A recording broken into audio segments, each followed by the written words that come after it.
Welcome back. It is good to have you in.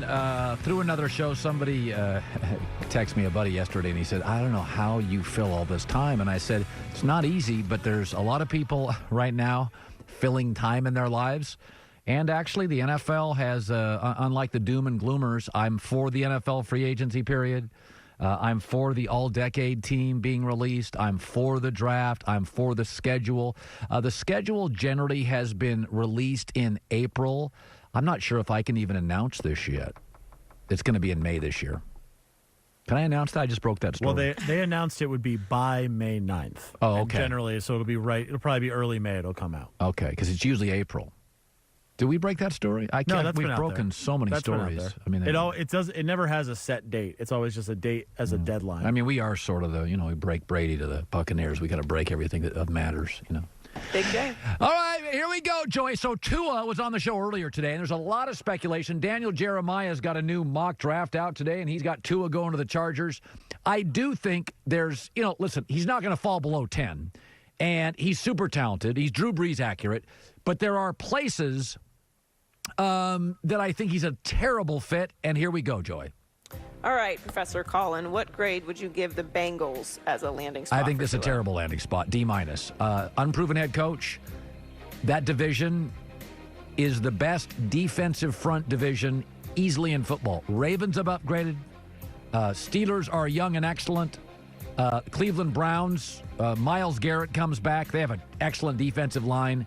He's going to be asked to carry what last year was the 30th rated offensive line in football. Now, their top draft pick comes back, so it should be better than that. But I think they'll be overwhelmed. They'd need him to start day one. D-. This doesn't work for me. What grade would you give the Redskins as a landing spot for Tua? I would give it a C+. First of all, you got a veteran head coach. Ron Rivera can coach. And they added some defensive pieces. Thomas Davis, the linebacker. Ronald Darby, the corner. Kendall Fuller. So what does that tell you? He's not going to have to win shootouts. Actually, with or without drafting Chase Young, the Redskins' defensive front is really good. And they've added 2 starting corners and a linebacker. So he wouldn't be asked if the Redskins got him. In fact, they may start, he and Dwayne Haskins, there's no immediacy that he would have to start. So I think it works pretty well, but C+ being basically, it is still a rebuilding team. All right, Professor Colin, what grade for the Lions as a spot for Tua? D, slightly better than Bengals. Matt Patricia, this is his last year there. I don't think it's going to work. He's 9-22. I think Minnesota and Green Bay are better teams that have a combined over 20 draft picks. They're only going to be better in Green Bay and Minnesota. I think Chicago, Nick Foles is going to win the starting job. They're going to be better. So he's going to a bad team. He's going to have a new coach if he went to Detroit by his second year. And they lost Darius Slay in a defense that wasn't very good, their best corner. How about my Dolphins as a landing spot for Tua? B to a B-. It's a rebuilding team. It is. I think the Jets and the Patriots have really good defenses, and so do the Bills. If C.J. Mosley is back, the Jets' defense was good at the end of last year. It's going to be really good. Plus, they're going to draft a corner with probably their second or third pick, a starting corner. So it's a very good defensive division. They have added pieces, but Brian Flores, a defensive coach, Joey, has mostly added defensive pieces. Kyle Van Noy, Byron Jones, Shaq Lawson. So it is still very much a work in progress on the offensive line, at running back, at tight end. He wouldn't maybe have to start day one with Ryan Fitzpatrick, but I would like to see him go to a team that's more formidable, capable, with more veteran players willing to elevate him. Well, how about the Chargers then? What grade do they get? A+. Nobody could deny this. They are ready to win. Their problems were guard. They acquired Pro Bowler Trey Turner. Left tackle, they got Brian Bulaga from the Packers.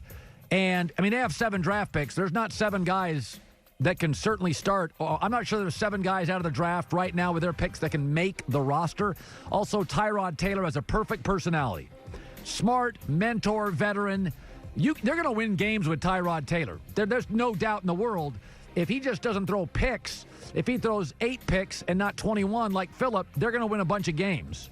So I think this is perfect. Comes in, either sits for 8 games or a year, and then takes over for a general manager and a personnel department that drafts and acquires really good players. Finally, the New England Patriots. What grade do they get? I don't think it's as good as people think. If he did drop B-, a lot of pressure.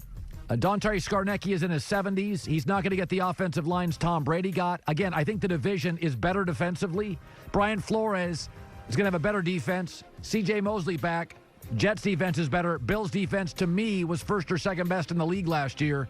Also, they don't have any weapons. They just don't. They just don't have enough weapons. And so if you go from Alabama's weapons to arguably the second or third worst weapons in the NFL, that's a big jump. So I think there's a lot of bad spots. I think the Chargers are perfect. And by the way, Daniel Jeremiah's mock draft, I respect him, and he knows his stuff. He has Tua going 6 to the Chargers.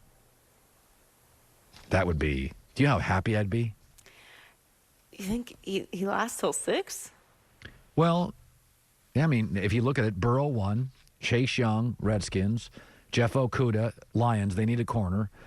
He's got Tristan Wirfs, very good offensive tackle, going to the Giants. I would go Isaiah Simmons, but, you know, they can't stop anybody. So then he's got Justin Herbert going to Miami. Maybe they don't want to take a risk. I like Justin Herbert. Then he's got Tua going 6 to the Chargers. So no trades. I listen, if you're Miami and Brian Flores, you may just say to yourself, Herbert's got some issues, but I don't have a health issue. He's a bigger, stronger kid. So Miami is going to double their win total. Just get used to it. If it's Tua, if it's Ryan, if it's Herbert, Miami's really an interesting team. I really like where Miami's going. They made a lot of really aggressive moves this offseason. And they very Belichickian. They went and solved their corner issue. That's so Belichick. They'll pay the corner. And they got a bunch of draft picks, and they're going to watch them rebuild the O-line and draft a lot of defensive players. By the way, Tua was on a couple of hours ago, the great Alabama quarterback. He opened up about kind of the criticism about injuries and ankles and stuff like that in the NFL. In the moment, you don't think too much. It's just something that happens. You know, you're playing football. You're not playing badminton or tennis, you know, where it's a non-contact sport. So you got to understand that you're going to be taking some hits. You're going to be nicked up, and I believe everyone gets hurt, whether it's small injuries, big injuries. A lot of the small things end up occurring to be big things. I mean, it's not something I think of too much. Yeah. No, that party, I've had NFL players, like week 4, you're playing hurt. Like it's a badge of honor. You play hurt in the NFL. He did say during our interview that he talked to a lot of people, a lot of teams. Even today, he was on the computer talking to teams. I asked him if he had a feeling where he was going. That's the scary thing. I'm not too sure where I'll be living next year. Yeah. At about this time, because all the teams that I've talked to, they've all been really, really good. So it's tough to tell. Yeah. Listen, he's going to go high. Remember about 3 or 4 months ago, Joy and I were laughing about Tua's going to fall in the draft, and we're like, no, that's not going to happen. He's not going to fall in the draft. Boy, whoever lands with the Chargers, my Lord. Do you know the difference between Cincinnati's roster and the Chargers? If Burrow goes to Cincinnati and Tua goes to the Chargers, do you understand? That's like the difference between LSU's roster and Kentucky's in the SEC. I mean, you talk about the Chargers roster, folks. You got to get over your hate for LA. It's better than the Rams by far. The Rams just have Aaron Donald. I mean, the Chargers roster is 3 legit corners. See you tomorrow.